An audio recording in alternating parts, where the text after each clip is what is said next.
భర్తకు ఆసరాగా ఉందామనుకుంది. ఏదైనా పని చేస్తే ఇంటి ఖర్చులకైనా డబ్బులు వస్తాయని ఆశపడింది. చిన్న బాబు ఉన్నాడు.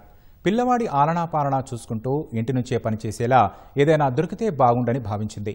టెలిగ్రామ్ యాప్లో వచ్చిన ఓ ప్రకటన ఆమెను ఆకర్షించింది. ఇదేదో బాగుంది, దయచేసి చూద్దామనుకోవడమే ఆమె పాలిట శాపంగా మారింది. సైబర్ మోసగాళ్ల పన్నాగానికి ఓ పిల్లాడు చివరికి తల్లిలేని వాడయ్యాడు.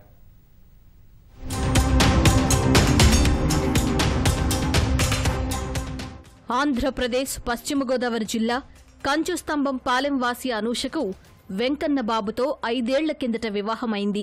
వీరికి కుమారుడు సైతం ఉన్నాడు. ప్రస్తుతం కేపీహెచ్బీ తులసీనగర్లో ఉంటున్నారు. వర్క్ ఫ్రం హోం అంటూ టెలిగ్రామ్ యాప్లో వచ్చిన ప్రకటన చూసిన అనూష వారు చెప్పినట్లు ముందుగా 1000 రూపాయలు చెల్లించింది. దీంతో ఆమెకు 7000 వచ్చినట్టు యాప్లో కనిపిస్తున్నా బ్యాంకు ఖాతాలోకి మాత్రం బదిలీ కాలేదు.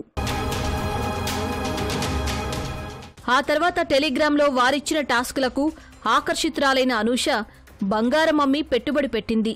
ఇలా సుమారు 1,00,000 రూపాయల వరకు పోగొట్టుకుంది. ఈ మోసంతో అనూష తీవ్రంగా కలత చెందింది. ఉన్న బంగారం పోయి చేతికి డబ్బులు రాక తీవ్రంగా మదనపడిన అనూష బాబు జాగ్రత్త అంటూ లేఖ రాసి ఫ్యాన్కు ఉరివేసుకుని చనిపోయింది. ప్రాణాలు తీసుకోవడానికి ముందు తన మాదిరి టెలిగ్రామ్ యాప్ వలలో పడి ఎవరూ మోసపోవద్దని లేఖలో జాగ్రత్తలు చెప్పింది. గోల్డ్ తాకట్టు పెట్టి వేరే వాళ్ళ దగ్గర అప్పు తెచ్చుకున్నది. అదే కాక ఫ్రెండ్స్ దగ్గర అప్పు 1.5 lakh దగ్గర తెచ్చుకున్నది. నా భర్తకు తెలిస్తే ఇదేమన్నా ఇష్యూ అవుతుందని చెప్పేసి ఉద్దేశంతో వాళ్ళ భర్త ఆఫీస్కి వెళ్ళిన సమయంలో ఫ్యాన్కి ఊరేసుకొని చనిపోవడం జరిగింది. నేను ఇవన్నీ చేసిన అని చెప్పేసి సూసైడ్ నోట్లో రాయడం జరిగింది.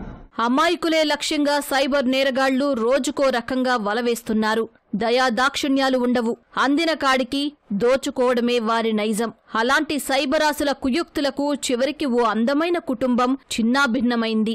బంగారు భవిష్యత్తును ఊహించుకున్న ఓ యువతి నిండు 100 ఏళ్లు బతక్కుండానే తనువు చాలించింది. లోకం పోకడే తెలియని ఓ పసివాడు తల్లిలేనివాడయ్యాడు.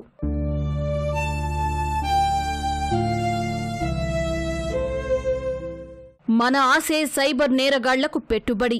ఆశపడితే మోసపోతాం, ఉన్నదంతా కోల్పోతాం. అనుక్షణం అప్రమత్తంగా ఉండటమే మనకు, మన కుటుంబానికి అన్ని విధాలా మంచిది. So be careful.